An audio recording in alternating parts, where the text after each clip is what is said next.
Hey everyone, welcome back to Corporate Decoder, the place where we unpack SEC filings and try to figure out if companies are building empires or just playing dress up. Today we're diving into Chainbridge's latest report, and let's just say they're trying to buy themselves some extra time. Alright, so what exactly is this filing telling us Chainbridge I, which is a special kind of company called a SPAC, or a special purpose acquisition company, is basically a shell company that exists to find another company to buy, and basically take public. They held an initial public offering, meaning they sold shares to the public to raise money. Now, like many SPACs, they have a deadline to find a business to combine with. If they don't find one, they usually have to shut down and give the money back to investors. This report is about an agreement signed on the 29th of September 2025. Chainbridge I, the company, has made a deal with someone called Fulton ACI LC. What's this deal all about? Well, it's about extending that deadline to find a company to buy. So Fulton AC is agreeing to put money into Chainbridge's trust account, which is where they keep all the money they raised from their IPO. Why are they doing this? They're doing it to encourage shareholders not to sell their shares back to the company, which is called redeeming shares. Today's going to be a big meeting for shareholders where they will vote on some important changes to the company's rules. The main goal of these changes is to push back the deadline. Right now they have to find a business to buy by the 15th of November 2025. This proposal aims to move that date all the way to the 15th of November 2026. That's a whole extra year to get a deal done. They're also trying to remove some rules that could stop them from making a deal if they don't have enough money left. This is the juicy part of the deal. If the shareholders approve these changes, Fulton AC will give Chainbridge I a little bit of money, specifically 1 cent for every share that is still owned by the public and not cashed out. This money will be paid every month, starting the 16th of November 2025, and will continue until they either find a company to buy or until that new deadline in November 2026. Or if they have to close down. Now, this money from Fulton AC isn't guaranteed. It's all dependent on the shareholders actually approving the plan to extend the deadline. If those changes aren't approved, then Fulton AC will not provide the monthly contributions, and the company will likely have to close down and give the money back. It sounds like Fulton AC is betting on the extension. Fulton AC isn't new to this. They've already put in about $102,630 into the company's trust account to help with previous shareholder meetings. They've also agreed to add another $4,557.36 soon. So, they've already shown a commitment. On top of what they've already done, if the extension gets approved, Fulton AC might contribute up to around $54,688 more through these monthly payments.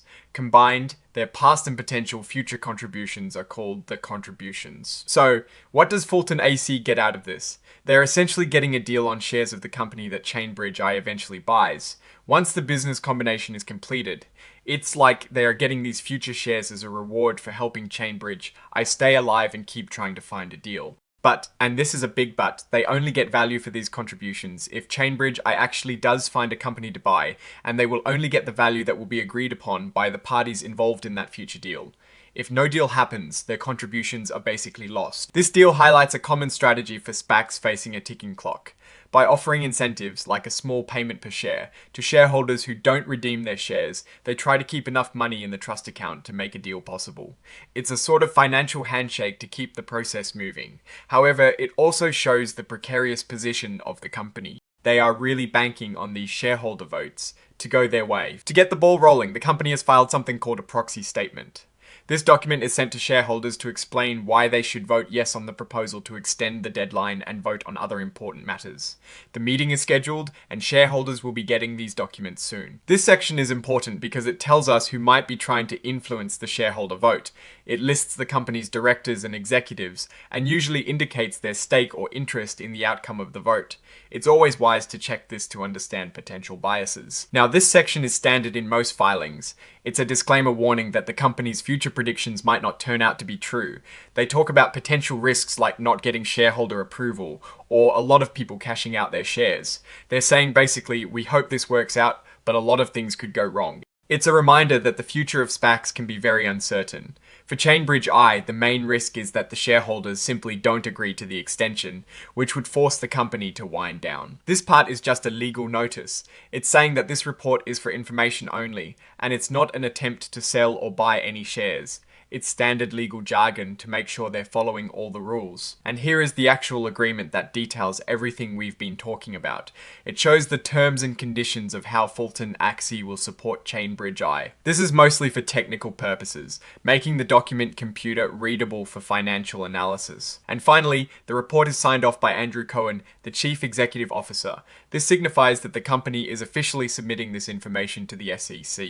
So what's the big picture here? Chainbridge I is facing a deadline and is making a deal with Fulton Ac to essentially buy more time. Fulton Ac is betting that Chainbridge I will eventually find a business to acquire and is putting in money now to increase the chances of that happening. The success of this plan hinges entirely on convincing the shareholders to vote for the extension. If they succeed, Chainbridge I gets a year to find a deal. If they fail, it's likely curtains for the SPAC. It's a calculated risk for Fulton AC and a desperate move for Chainbridge I to keep its doors open.